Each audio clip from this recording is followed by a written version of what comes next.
Welcome to Diverse Orange, our conversations on Tuesdays about diversity here in Central Florida. My guest today is Gaby Ortigoni. Welcome. Hi, Terry. Thank you for having me today. Well, it's a pleasure. Gaby, you have been involved in a lot of things in the last 3 decades here in Central Florida, gotten lots of awards, things, but Thank you. let's start with where you came from. Well, I was born in Mexico City, and my parents decided to move to Puerto Rico when I was 3 years old. So then we moved there. So I was raised in Puerto Rico. So I feel that half of me is Puerto Rican because although I wasn't born there, I was able to enjoy and learn and grow up with that beautiful culture and the traditions, the Puerto Rican traditions, and merge them with the Mexican traditions. And my dad was born in the Dominican Republic. So I have a very nice combination, and I feel that that has given me a great platform to do the work that I have been able to do for many years with the Hispanic community. What brought you to Central Florida? My mom was looking for better opportunities, education and career opportunities for me and of course for herself. And with the proximity in Puerto Rico and Central Florida, and even though back then we didn't have the level of population that we have now, I mean the number of people that we have now in Central Florida, but it was already a very promising place for Hispanics to start moving here, very welcoming. So that's what brought me here in Central Florida. Did you still have your Mexican citizenship at that time? Yes, as a matter of fact, I became a U.S. citizen in 2000. So we had our our permanent residency back then. So it was very special when I had the opportunity to do my citizenship and when I attended the ceremony and to at that point to be able to realize that not only of course I was Mexican, and as I mentioned, even though I wasn't born in Puerto Rico, I have always felt that half of me is Puerto Rican. It was very nice when I was able to soar in as a U.S. citizen and really take this country also as my home and the country that I also love, and I'm very grateful to be part of this incredible nation. Well, growing up in Puerto Rico, which is part of the United States, um, but what was your perspective of the mainland of the United States when you were in Puerto Rico? Well, I was a teenager when I was there, so I think at least I had the perception that, of course, I mean, things were bigger here, that there were many opportunities. Of course, the language, learning a new language at that point was scary, but at the same time exciting to knew that by moving here to Central Florida, or at that point by just thinking about the United States, knowing that there were so many opportunities here and so many different cultures and so many different languages. So I think that my perception was always, even back then, was about the diversity that we have had in this country and how we all work together to make this country what it is today.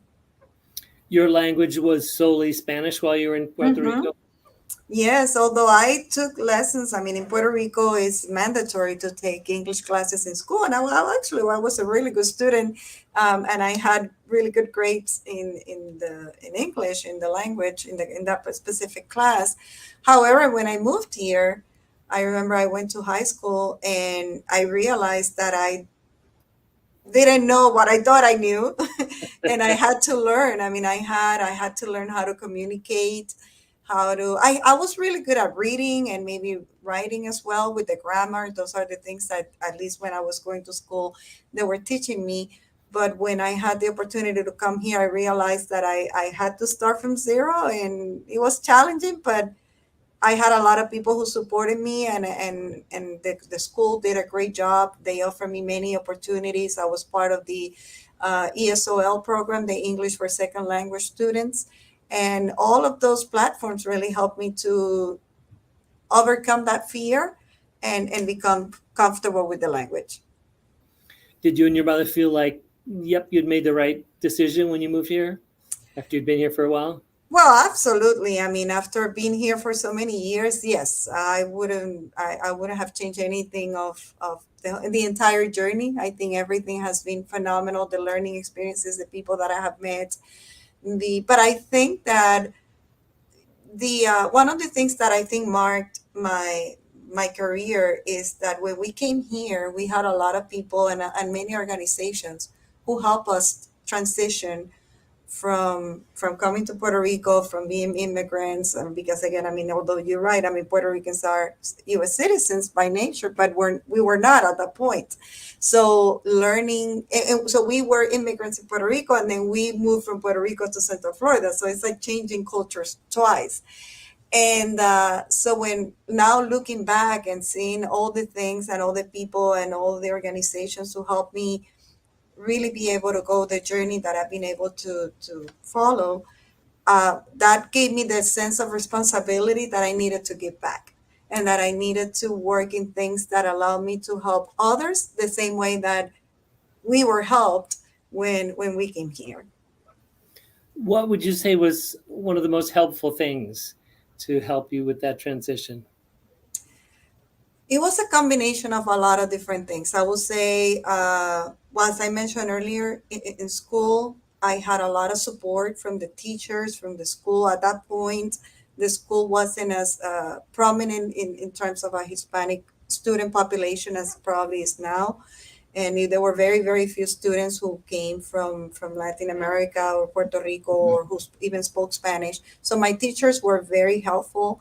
Also, church was another very important aspect because it was just my mom and I, and we came here knowing no one. We had some people, we knew some people here, but at the end it was just the two of us. And the people in the church gave us that sense of that we were part of a family, that we were part of a group, that we had support. There were also many organizations who help us transition economically. I mean, there were moments that we struggled. My mom didn't have a job at some situations. She was able to find jobs, but as we moved here, we had organizations that help us with rent assistance, and those things really marked me because I feel that I realized the generosity of so many people that I never met in my life, not either because of donations that they made, because of programs that they led, because of the efforts that they made in general. We benefited, and in many occasions we were able to overcome very difficult situations because of their generosity. So I think that even people that I will never know who they were, and but I will be forever grateful for what they did.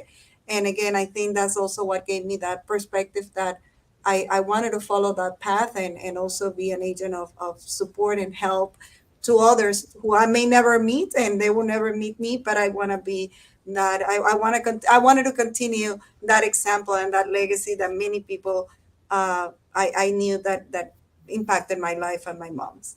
Did you encounter any people who were not helpful, who maybe made you feel other or um, were not pleasant? I think in life we all do. I mean, life is not perfect. I think, I mean, in so many different areas we all do. I mean, I think we still do. I mean, at the moment, I don't think people are different and people have different points of view. I what I will say, I'm not gonna personally, I never gave power to discrimination if I ever encountered it.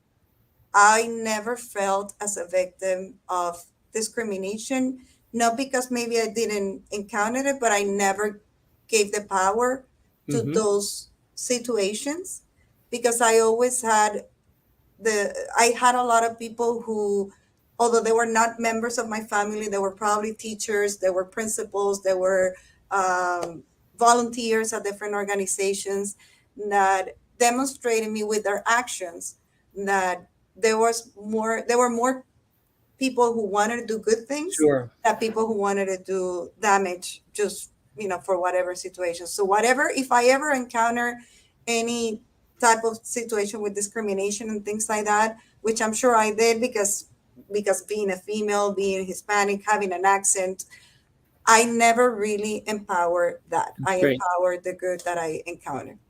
So you controlled the power you were giving, not giving it to people who didn't deserve it, but your life is really about giving power to, especially businesses, with your work with the Hispanic Chamber of Commerce. So that's great. And I thank you for coming and talking with us today. Thank you. Appreciate it very much. Thank you so much for the opportunity. Very happy to be here today. And thank you all for watching this issue of Diverse Orange. I also on Thursdays do Playfully Orange, talking about arts and culture in Central Florida. Thanks, everyone.